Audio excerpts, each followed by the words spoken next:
예수께 대한 이 소문이 온 유대와 사방에 두루 퍼지니라. 아멘. 할렐루야. 우리 친구들 날씨가 추운 가운데서도 또 예배자로 이렇게 함께 모여서 예배드림이 기쁨이 되고 하나님께 영광이 되는 줄 믿습니다. 우리 친구들 이따가 광고도 하겠지만 25일 날 성탄 예배는 우리가 또 고등부 여기서 드릴 거예요. 11시에 이따가 자세하게 우리 부장님께서 광고해 주실 거예요. 그리고 중요한 거는 그날 나오면 엄청난 푸짐한 선물을 이제 준비하고 있으니까 그것도 기대하시고 다음 주에 주보에 이제 구체적으로 나갈 거예요. 여러분들 기대하시고 예배를 사모하는 마음으로 또 대강절, 대림절, 또 주님 오심을 우리가 기대하면서 하루하루 또 연말 잘 마무리하고 또 우리 친구들 날마다 우리 주님과 동행하는 그런 날들이 되기를 축복합니다. 오늘 본문의 배경은 나인이라는 성이죠. 이 나인이라는 이름은 아름답다, 사랑스럽다 이런 의미가 있어요. 즐겁다 이런 뜻을 갖고 있어요. 그러니까 이 주변 경관이 아주 좀 좋았던 마을 같아요. 그것을 짐작할 수가 있죠. 그 이름에서. 여러분이 많이 살고 있는 이 불로동도 목사님이 볼 때는 참 의미가 아주 있는 동네 이름 같아요. 이 불로동을 한자로 보니까 늙지 않는 젊은 마을 그런 뜻이더라고요. 불로동이 한자를 풀면 문씨 마을에 살고 있던 이 문희영이라는 자가 있었어요. 이 사람이 효자였는데 아버지의 병환이 깊어져 가지고 이 만수산 동네 앞에 있는 만수산에서 약초를 캐서 다려드리자 아버지가 원기를 찾고 장수하셨다라는 데에서 이 불로동이 유래되었다고 합니다. 그 이름이. 그러니까 여러분들 부모님께 효도하기를 축복합니다. 또 영적으로 보면 이 성령의 불로잖아. 그러니까 불로 성령의 불로 불로동 아주 영적으로도 참 좋은 동네고 한자로 풀이해도 아주 좋은 동네고 그런데 이토록 아름다운 이 마을에 오늘 본문에 보면 그야말로 기가 막힌 일을 당한 한 여인이 나오죠. 이 여인은 그냥 우리가 동네에서 흔히 볼 수 있는 평범한 여인이었어요. 그런데 어느 날 느닷없이 남편이 세상을 떠나게 되죠. 근데 설상가성으로 자신의 사랑하는 아들마저 떠나게 됩니다. 얼마나 기구하고 우리 인생이 늘 즐거운 일들만 일어나면 좋겠지만 이렇게 우리가 삶이라는 것은 생사화복이 우리 하나님께 달려 있지만 이렇게 주기적으로 좋은 일이 일어날 때도 있고 슬픈 일이 일어날 때도 생긴다라는 것이죠. 이런 이야기가 성경에 기록되어 있다는 것은 분명히 오늘 우리에게 던져주는 메시지가 있다는 거예요. 할렐루야. 그냥 아무 생각 없이 기록되어 있는 것이 아니라 다 의미가 있고 뜻이 있다. 그거는 바로 절망에는 끝이 있다라는 것입니다. 절망에는 끝이 있어요. 할렐루야. 그리고 그 절망의 끝은 다시 새로운 시작을 의미한다라는 뜻이 됩니다. 오늘 본문 11절과 12절을 한번 띄워주시고요. 눈으로 한번 보세요. 예수님이 나인성으로 들어가실 때 이제 죽은 과부의 아들을 장사하기 위한 그 행렬이 성 밖으로 나오고 있는 것이죠. 그렇죠? 그러니까 유대인의 장례 습관은 뭐였냐면은 사람이 죽은 당일 저녁에 장례를 해요. 우리랑 좀 다르죠. 우리는 3일 후에 장례를 하잖아요. 3일장. 그래서 이 과부의 아들은 그날 아침에 죽었든지 그 전날 해가 진 후에 죽었든지 그 둘 중에 하나일 거예요. 어쨌든 예수님은 가버나움을 떠나서 나인이라는 성으로 이미 움직이고 계셨어요. 그러니까 어떻게 보면 죽음의 행렬이 시작되기도 전에 먼저 예수님의 행렬이 나인성으로 움직이고 있었다라는 것을 보여주고 있는 것이죠. 어쩌면 이 과부의 아들이 죽기 전에 벌써 예수님께서 그것을 아시고 옮기셨는지도 모릅니다. 슬픔이 있는 곳으로 그리고 절망이 있는 곳으로 우리 주님께서 미리 움직이고 계시는 거죠. 그러니까 여러분 우리가 가지고 있는 문제가 무엇이든지 우리가 가지고 있는 문제가 생기기 전부터 어떤 문제가 생기기 전부터 우리 주님은 그것을 향해서 이미도 관심을 가지고 계시다라는 것을 우리가 알 수 있죠. 12절을 한번 읽어볼까요? 우리 12절 자, 시작. 성문에 가까이 이르실 때 사람들이 한 죽은 자를 메고 나오니 이는 한 어머니의 독자요 그의 어머니는 과부라. 그 성에 많은 사람도 그와 함께 나오거늘. 그러니까 젊은 주검을 앞세운 그 죽음의 행렬이 나오고 있는 거야. 우리 그 카메라 앵글이 돌아가듯이 이제 쭉 나오는 거죠. 근데 13절 말씀을 보니까 어느 장례나 마찬가지로 이 눈물의 행렬이었어요. 13절 주께서 과부를 보시고 불쌍히 여기서 울지 말라 하시고. 그 얼마나 장례라는 것이 정말 슬픈 일이잖아요. 그 가족에게는. 그런데 이 두 행렬이 딱 마주친 거야. 내가 카메라 감독이었으면 쫙 이렇게 이렇게 할 텐데 생명과 죽음의 만남이라는 것이죠. 예수님은 생명, 그죠? 장례 행렬은 죽음, 사망을 의미하잖아요. 그러니까 생명의 주인 되시는 이 예수님의 행렬과 죽음의 행렬이 절묘하게 크로스 마주치고 있다라는 것이죠. 이게 타이밍이 아주 절묘해. 그러니까 우리가 성경을 읽을 때 이런 것까지 놓치면 안 돼. 내가 한 사람의 관찰자가 되어서 카메라 감독이 되어서 그 장면을 딱 생각을 하고, 아 정말 이 성경의 기자가 그리고 있는 의미가 이런 거구나. 그럼 너무나 성경이 새롭게 다가오죠. 아마도 이 죽음의 행렬을 이끄는 이 마귀 사탄의 세력은 의기양양했을 거예요. 내가 죽은 자를 끌고 나오고 있잖아요. 그러니까 이 세상의 공중권세 잡은 이 마귀가 이 죽음의 행렬을 이끌고 있다라는 것이죠. 여러분 조심해야 돼요. 그래서 항상 내 마음을 항상 여러분 세상 가운데 두지 말고, 그래서 우리가 어떻게 해서든지 주님 안에 거할 수 있도록 마음을 지켜야 되는 줄로 믿으시기를 바랍니다. 마음이 중요한 거예요. 그래서 사단 마귀는 항상 우리의 마음과 생각을 통해서 역사하기 때문에, 그래서 우리가 예배를 통해서 다시 한번 하나님의 말씀을 확신하고 우리가 세상 가운데 나가서 이길 힘을 얻는 시간이 바로 이 시간이라는 것이죠. 그래서 기쁨의 행렬과 슬픔의 행렬이 딱 마주치는 거야. 생명의 행렬과 죽음의 행렬이 만난 것이죠. 예수님은 생명이시고 소망이 되시고, 소망의 행렬과 죽음의 절망의 행렬이 딱 크로스 되는 거예요. 그러니까 저와 여러분은 꼭 예수님의 행렬에 서 있기를 축복합니다. 군대 가면은 줄을 잘 서야 된다는 말이 있어요. 그 말은 뭐예요? 줄을 잘 서야 내 군생활 자대 배지를 좋은데 받고 군생활 잘 할 수 있다라는 것이죠. 우리도 마찬가지예요. 예수님의 줄을 딱 잘 서 있어야 돼. 예수님 줄에 서 있는 것이 우리 인생을 좌우한다라는 것이죠. 그러므로 여러분들이 절대로 이 교회를 떠나는 일이 없기를 바랍니다. 이 고3 선배님들은 이제 곧 대학을 가고 이제 세상 속으로 나가잖아요. 아무런 통제도 없이 터치도 받지 않는 세상 속으로 나갈 테고, 취업을 하고 또 남학생들은 군대를 가게 될 것이고, 이제 인생의 중요한 분기점이 시작되는 순간에 와 있어요. 우리 고3 선배님들은 여러분들이 마음을 잘 지키고 생각을 잘 지켜서 여러분들이 세상 가운데 흔들리는 일이 없기를 바랍니다. 목사님이 중고등부 시절에 가장 안타까웠던 게 뭐냐면은, 목사님도 중학교 1학년 때부터 찬양하고 선배님들, 고등학교 선배님들 같이, 중고등부 그때는 하나였으니까 같이 수련회도 가고 찬양하고 그랬던 형들이 내가 이제 고등학생이 되고 하니까 한두 명씩 떠나는 거야. 나는 이해가 안 됐어요. 아니 늘 보던 형들인데 어느 날 와 보면은 한 명씩 떠나 있어. 어디로 가 있는지 몰라.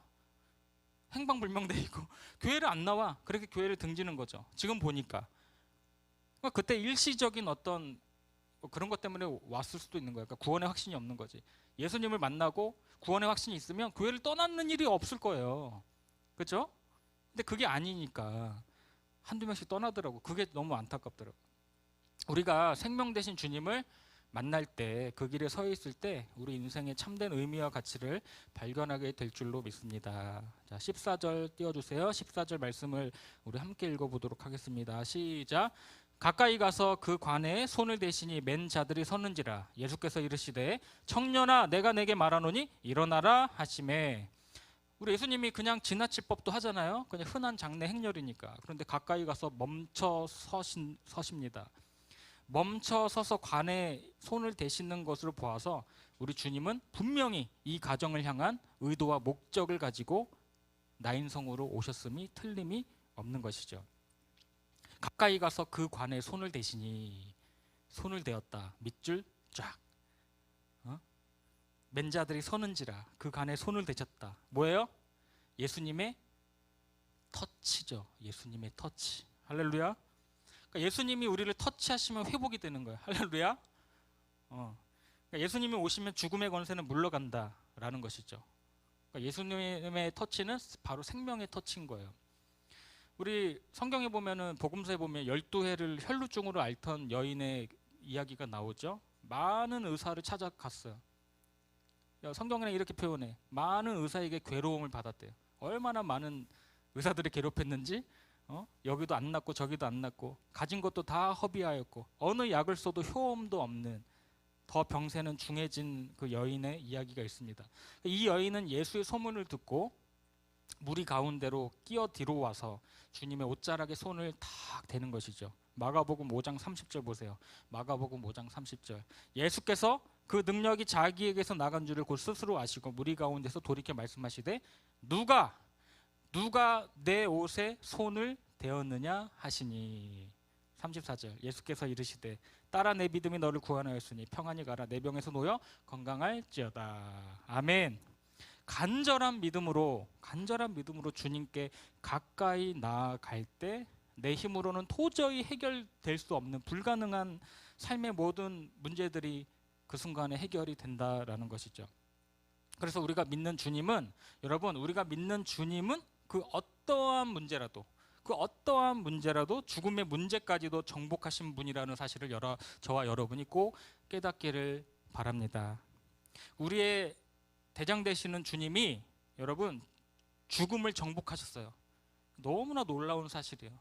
우리는 너무나 흔한 어릴 때부터 들어왔던 이야기라 진부해지고 무뎌지기도 하지만 너무나 놀라운 사실이죠. 어느 누구에게는 이 사실이 정말 자신의 인생을 뒤흔든 정말 중요한 큰 사건이 될 수도 있어요. 우리 주님께서 죽음을 정복하셨다. 그럼 한마디로 여러분 생각을 해보세요. 우리가 이 세상에 어떤 일로 우리가 전전긍긍하고 무엇 때문에 염려하며 근심하며 살아가는지. 죽음을 정복하신 분이 우리 아버지신데, 그러니까 예수를 믿는 우리에게는 사실상 죽음이라는 것은 존재하지가 않아요. 요한복음 11장 25절 26절 우리 같이 읽도록 하겠습니다. 시작. 예수께서 이르시되 나는 부활이요 생명이니 나를 믿는 자는 죽어도 살겠고 무릇 살아서 나를 믿는 자는 영원히 죽지 아니하리니 이것을 내가 믿느냐. 아멘. 그러니까 믿는 자에게 있어서 이 진정한 죽음이라는 것은 이미 떠나간 것이죠. 왜? 십자가에서 우리 주님께서 이미 죽음을 정복하시고 부활하셨기 때문이죠. 그러니까 죽음은 여러분 더 이상 우리에게 문제가 되지 않습니다. 그래서 이 코로나 시기에 제가 참 감동이 되는 말이 뭐냐면 생존을 위해 사는 것이 아니라 사명을 위해서 살자. 그렇게 마음을 저도 그렇게 다잡아가면서 살고 있어요. 생존을 위해서 사는 것이 아니라 그것이 바로 크리스찬의 부르심의 삶이 아닌가. 사명을 위해 사는 것, 그죠? 모든 생사화복이 다 우리 주님께 달려 있어요. 그러니까 나를 향해 찾아오시는 주님을 여러분들 꼭 만나게 되시기를 축복합니다. 제가 좋아하는 커피가 있어요. 내가 좋아하는 커피가 있는데 커피 광고하는 거 아닌데 이제 됐어요. 사진은 내려주시고 또 광고가 돼버리니까. 자, 목사님이 이제 날밤을 새우면서 알바를 할 때 저 커피가 300원이었나? 300원, 350원 하는 저 커피를 많이 사 먹곤 했습니다. 몇 년 전에 영광교회 오기 전에 내가 이 간증을 하는 순간이 있어가지고 설교 때 이 간증을 하는데 예배 끝나고 그날 예배 끝나고 어느 할머님 권사님께서 목사님 잠깐 이쪽으로 와보세요 그러더라고요. 그래서 왜요? 했더니 차 트렁크를 열더니 저 레시피 한 박스가 있는 거야. 아니, 그날 설교를 했는데 다음 날도 아니고 왜 그러세요? 레시피가 한 3-4박스가 실려 있더라고. 장사하세요? 그게 아니라 할아버지가 이 레시피를 좋아하시는데 그렇게 오늘 사갖고 왔는데 목사님 설교를 듣고 레시피 한 박스 내 차에 실어 주시더라고. 그러니까 여러분들 제가 레시피를 이렇게 먹으면서 이제 시급 받으면서 그때 한 4,000원, 3,000원 받으면서 돈을 받는데 스타 땡땡하는 커피를 사 먹을 수가 없잖아. 3, 4천 원 하는 스타 땡땡을 어떻게 먹겠어? 1시간 날아가는데. 그래서 종종 이 커피를 먹다 보니까 자연스럽게 좋아하게 됐습니다. 그런데 이게 중요한 게 아니고 이런 배경 설명을 하는 거죠. 제가 어느 날 아침에 이제 꿈을 꾸고 일어났어요. 힘들게 일할 때 전도사 사역하고 학교 다니고 알바하고 이런 시기가 있었는데 너무나 힘들었어. 그때 막 투잡 수리잡 할 때인데 꿈속에서 제가 이제 편의점 문을 막 잠그고 점심 먹으러 가고 있었어요. 근데 뒤를 돌아보니까 누가 흰 옷을 입고 저쪽에서 편의점 문을 막 두드리는 거야. 아니 나 문 잠그고 나왔는데 다시 돌아가야 되나? 막 다급하게 문을 두드려. 편의점 문을. 내가 근무하는. 아휴 다시 돌아가야지 해서 다시 돌아가서 이제 문을 따고 나는 카운터에 섰어요. 섰는데 그 하얀색 옷을 입으신 분이 막 가더니 카운터에서 뭘 하나 딱 내미는 거야. 그게 레시피였어. 정말 그런 꿈을 꾸고 나서 아침에 눈을 딱 떴는데 너무 생생해가지고 뭐 생각할 겨를도 없이 엉엉 울었어요. 혼자 대성통곡을 했어. 왜? 주님이 내 모든 상황을 알고 계시는구나.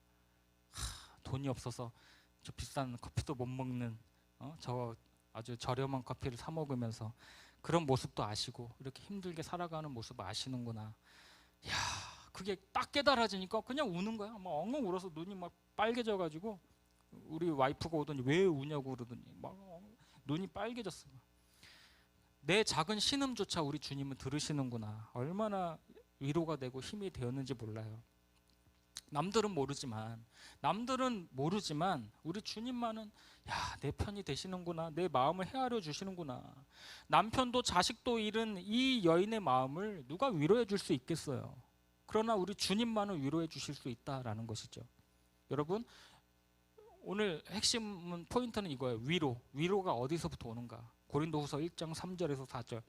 긴 말씀이니까 혜원이가 한번 읽어보세요. 자, 고린도후서 1장 3절에서 4절. 찬송하리로다. 그는 우리 주 예수 그리스도의 하나님이시요 자비의 아버지시요 모든 위로의 하나님이시며 우리의 모든 환난 중에서 우리를 위로하사 우리로 하여금 하나님께 받는 위로로서 모든 환난 중에 있는 자들을 능히 위로하게 하시는 이시로다. 아멘. 여러분 모든 위로는 어디서부터 와요? 하나님으로부터 오는 거예요. 모든 위로는 하나님으로부터 온다. 이 말은 하나님이 위로하지 못할 일이 하나도 없다라는 거예요. 여러분 말을 잘 봐야 돼요. 하나님의 위로가 아니라 모든 위로의 하나님이에요. 모든 위로의 하나님. 여러분 국어 잘하잖아요. 하나님의 위로라고 하면은 뭐예요? 하나님이 하시는 일들이 여러 가지 있는데 그 중에 하나가 위로다. 그게 아니고 하나님의 위로의 하나님이라는 건 뭐예요? 하나님 자체가 위로라는 거예요. 하나님 본성 안에, 하나님 성품 안에 이 위로가 있다라는 것이죠. 그래서 모든 환난 중에 있는 자를 능히 위로하실 수 있다. 왜? 위로의 하나님이시니까. 그러니까 오늘 본문에 슬픔을 당한 이 여인을 위로해 주시는 분은 바로 누구세요? 성령 하나님이신 줄로 믿습니다. 그래서 그 위로의 하나님이 지금 여러분의 마음을 붙들고 계시는 거예요. 그 위로의 하나님이 여러분의 발걸음을 인도해서 지금 이 자리에 앉아 있는 거예요.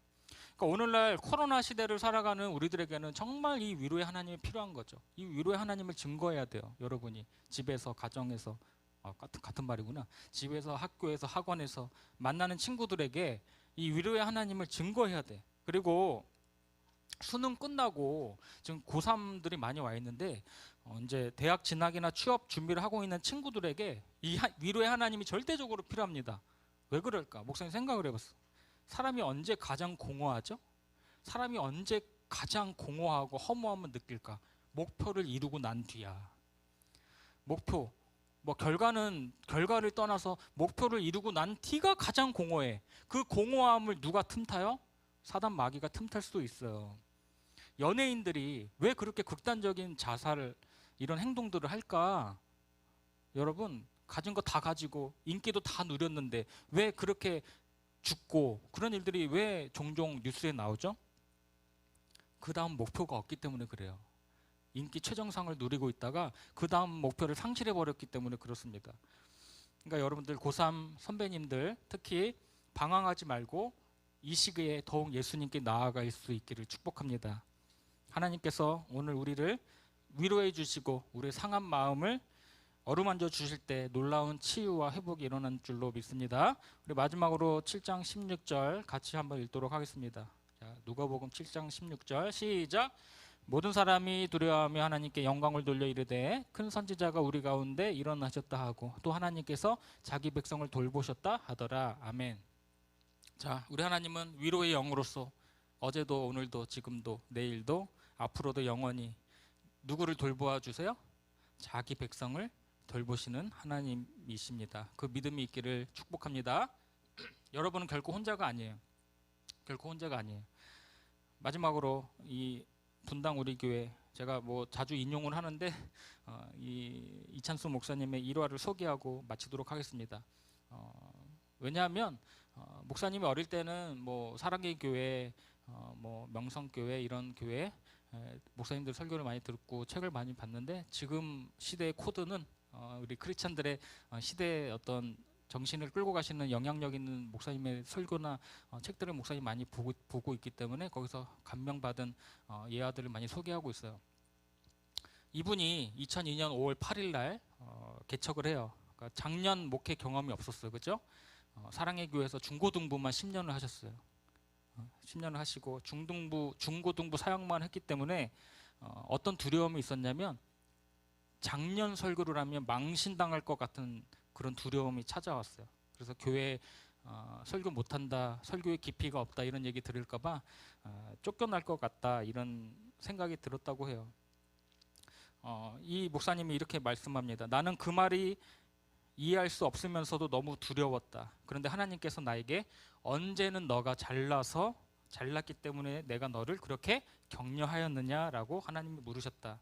청소년 사역을 너가 할 때 너가 그렇게 잘나서 했느냐라고 물으셨다. 그러면서 1992년 12월 24일 밤에 임했던 성령의 필름을 보여주셨다. 미국에서 돌아와 신대원을 다니면서 크리스마스 이브가 되었는데 다른 전도사들은 다 교회로 가고 크리스마스 이브 행사해야 되니까 전도사님들은 다 이제 기숙사에서 나와서 교회로 가고 집으로 가고 나만 홀로 기숙사에 남아서 혼자 외로워 울던 1992년 12월 24일 그 밤에 하나님께서 나를 찾아오셨다. 그리고 나를 위로하시며 놀라운 약속을 주셨다. 걱정하지 마라. 내가 너의 청소년 사역에 함께 할 것이다. 너의 연약함, 아이들이 놀리는 사투리, 이분이 또 경상도 사투리 쓰잖아요. 호감 가지 않은 외모 등 어느 것 하나도 문제가 되지 않는다. 내가 너를 청소년 사역자로 만들어 줄 것이다. 나의 10년간 청소년 사역은 하나님께서 나에게 주셨던 약속을 그대로 이루어 주신 놀라운 축복의 시간이었다. 마지막 졸업 예배를 사랑의 교회에서 드리고 나오는데 그날 교회를 떠나는 날 그날 아이들이 내 생애 최고의 감동을 안겨주었다. 여러분들 이런 거는 벤치마킹 해도 돼. 알겠죠? 그동안 들었던 설교 중 은혜 받았던 설교의 제목과 내용들을 노란 포스트잇에다가 적은 후 온 벽을 예배실 온 벽을 그 노란 포스트잇으로 도배한 것이다. 그것이 내 생애의 면류관이었다. 교회를 개척한 후에 두려워 떨던 나에게 하나님은 1992년 12월 24일에 나를 만나 주셨던 장면을 떠오르게 하셨다. 그러면서 청소년 사역을 할 수 있었던 것이 네가 잘나서 똑똑하고 해서 그렇게 했느냐라는 하나님의 질문이 이어졌다. 그렇군요 하나님. 내 인생을 돌아보니까 내 힘으로 한 것이 하나도 없습니다. 청소년 사역도 내가 잘나서 한 것이 아닙니다. 모두 하나님이 하셨군요. 그런데 내가 지금 개척해놓고 왜 여기서 내가 두려워하고 있습니까? 내가 왜 이렇게 떨고 있습니까? 그러면서 이 목사님이 용기를 내서 그렇게 목회를 시작하셨어요. 사랑하는 여러분, 우리 하나님은 지금도 잘 들으세요. 우리 하나님은 우리가 죽은 예수 추모 동호회 회원으로 우리가 살아가는 걸 원하지 않으세요. 죽은 예수 추모 동호회 회원 맨날 그냥 지지울상에 아무런 희망도 없고 생기도 없고 생동감도 없고 그렇게 살기를 원하지 않으세요. 우리 하나님은 지금도 눈 시퍼렇게 뜨시고 우리를 세밀히 돌보시는 살아계신 하나님인 줄로 여러분 믿습니까? 죽은 예수 추모 동호회 회원이 아니야. 그러니까 우리 여러분들은 항상 기뻐하고 항상 그죠? 감격해하고 그렇게 살아가기를 원합니다. 이 세상에서 여러분 가장 맛있는 라면이 있어. 목사님 라면 아주 좋아해. 코로나 터지기 전에 일본 가서 라면부터 먹었겠어. 라면의 원조를 맛봐야겠다. 일본 라면은 나는 가서 먹고 와 바로 화장실 갔잖아. 거기는 돼지고기를 우려내서 라면을 끓여. 목사님 돼지고기 잘 안 맞아요. 고기 잘 못 먹어. 목사님은 채식주의자야. 그래서 고기 잘 안 먹고 채식을 좋아하는데 그 돼지 국물에 라면을 주는 거야. 그래서 바로 화장실. 여러분 세상에서 가장 맛있는 라면 뭔지 아세요? 주님과 함께 라면. 주님과 함께 라면. 이 어려움의 시기를 여러분들 우리 주님과 함께 같이 승리해 나가는 저와 여러분이 되기를 축복합니다.